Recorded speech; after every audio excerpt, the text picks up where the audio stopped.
Mr. Shelby, I'm pleased that you decided to come to me to supply the great city of Birmingham with opium.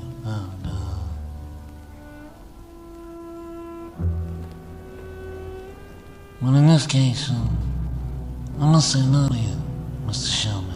You see, I understand that in small aid you have professional involvement in office hours. But this is very unfortunate for you, since office hours has tricked me many times in the past. And to be tricked again will be horrible for me. For which you will be held responsible, you understand that? And what if someone else handled it? Like his fucking brother Arthur.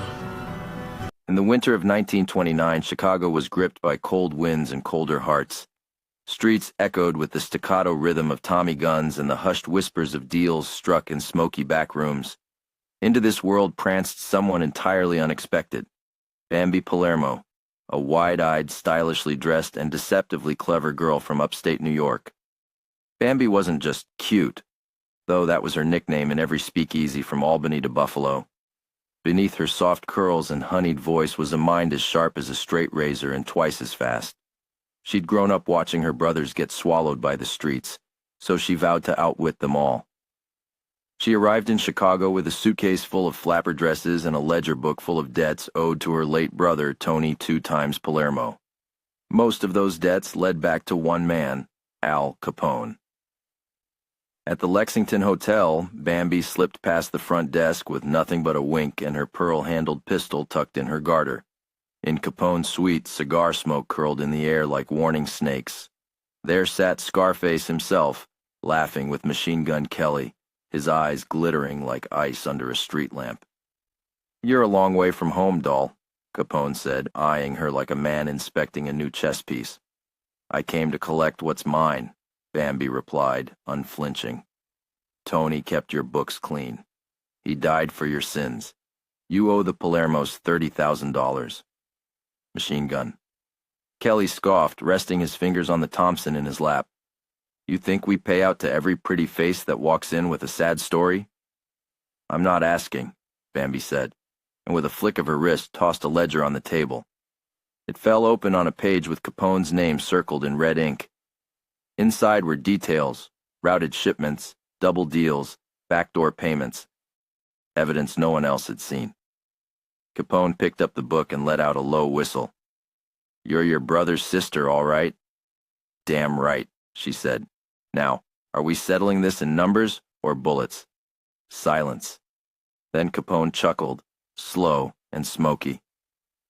"I like her," he said to Kelly. "She's got guts. Let's cut her in." From that day, Bambi Palermo became a ghost in the Chicago underworld, never seen unless she wanted to be, always collecting what she was owed. Even Machine Gun Kelly gave her a wide berth, saying later, "She was the only dame who could outshoot me without firing a shot." In the smoky haze of Chicago's underworld during the early 1960s, few names commanded as much fear and respect as Sam Momo Giancana. As the boss of the Chicago outfit from 1957 to 1966, Giancana's reach extended from the Windy City to Las Vegas, and even into the political corridors of Washington, D.C. I was just a kid then, known on the streets as Bambi Palermo. Fresh out of high school, a small 18-year-old brunette that only stood at 5 feet 2 inches. I landed a job at the Armory Lounge in Forest Park, a joint frequented by mobsters and politicians alike. It was a place where deals were made over clinking glasses and whispered conversations. One brisk November evening, the lounge buzzed with its usual clientele. I was behind the bar, nervously juggling orders, when the door swung open and in walked Giancana himself. He took his usual seat in the corner booth, surrounded by his entourage. Eager to make a good impression, I prepared his drink, a neat bourbon, and balanced it on a tray alongside a fresh pot of coffee. As I approached the table, a sudden jostle from a passing waiter sent the tray teetering. Before I could react, the coffee pot tipped, sending a cascade of hot liquid onto Giancana's tailored suit. The room fell silent. Giancana's icy stare met mine, and I felt the blood drain from my face. He slowly rose, dabbing at his suit with a napkin, and then, to everyone's surprise, let out a hearty laugh. "Kid," he said, placing a firm hand on my shoulder, "you've got guts. Just be careful next time." From that day forward, I was no longer just the nervous waitress. Giancana took a liking to me, offering guidance and, eventually, entrusting me with small tasks. That one clumsy moment became the turning point in my life, pulling me deeper into a world I never imagined I'd be part of. South Side, Queens. The South Side of Chicago never slept. Not really. Not when the Sugar Bear Club was lit up like a neon flame against the dark alleyways and broken promises of the city.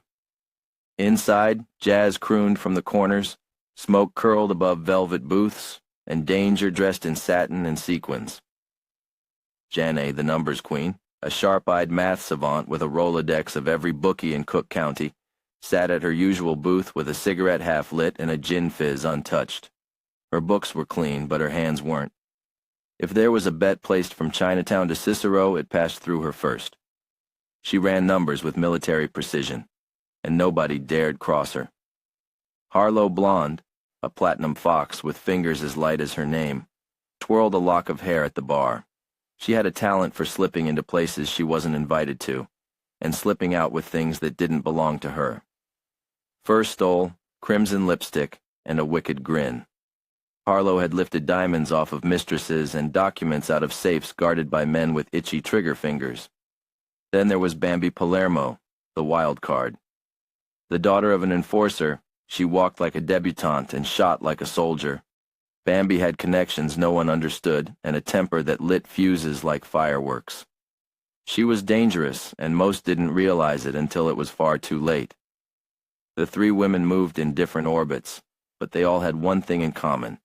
Tony Joe Batters Accardo had summoned them to the Sugar Bear Club that night. Nobody knew why. At 11:13 p.m., he entered. The club fell silent like someone had unplugged the record player. Accardo didn't speak at first. He just stared at the women, each seated in their corners like chess pieces. "I got a problem," he said finally, voice low and hard. "And one of you caused it. A heist gone sideways.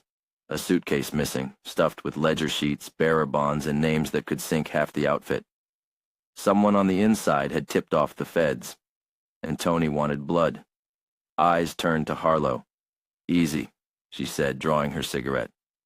"I steal from Marks, not from the outfit, you know that." Janae raised a brow. "Whoever did it knew those ledgers were scheduled to move. That's not random, that's intelligence." Bambi sipped her bourbon. "Then maybe we should be asking who's smart enough to run the whole city's numbers and knows everything that moves." The room tensed. Accardo smiled, but it wasn't warm. "You three are going to work together. You got 48 hours to find that suitcase," he said, lighting a cigar. "Or you're all going to disappear, South Side style." He walked out. The women stared at each other. The uneasy alliance began right there, on a night when the air reeked of jazz, blood, and betrayal. And on the streets of Chicago, alliances like that could rewrite the rules, or get you buried under them.